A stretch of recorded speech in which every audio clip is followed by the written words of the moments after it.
बेंगलुरु की Parappana Agrahara central jail से एक बड़ा तनाज़ा सामने आया है।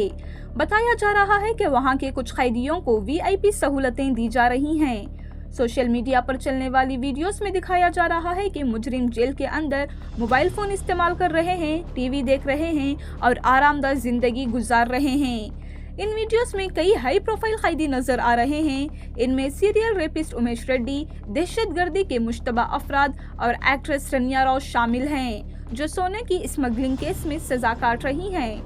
इन मनाजिर ने अवाम में शदीद गुस्सा पैदा कर दिया है और ये सवाल उठाया जा रहा है कि आखिर जेल के अंदर इतनी आज़ादी किस तरह मिल सकती है।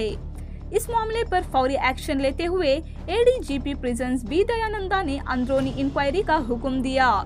इन्होंने तमाम जेल सेल्स की तफसीली जांच करने की हिदायत भी दी। जराये के मुताबिक उमेश रेड्डी के सेल से 2 एंड्रॉइड मोबाइल फोन और एक टेलीविजन सेट बरामद किया गया। वीडियो में इन्हें खाना पकाते हुए भी दिखाया गया, जो जेल के निजाम में बड़ी लापरवाही को जाहिर करता है। इसी दौरान एक और इंकशाफ ये हुआ कि लश्कर तैयबा नेटवर्क से जुड़े बांग्लादेशी कैदी भी एंड्रॉइड फोन इस्तेमाल करते पाए गए।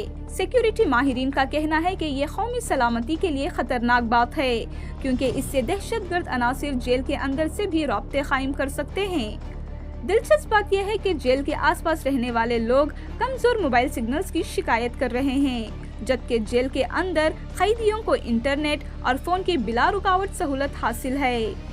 हुकाम का कहना है कि अगर इस मामले में किसी अफसर की गफलत या मिली भगत साबित हुई तो इसके खिलाफ सख्त कार्रवाई की जाएगी।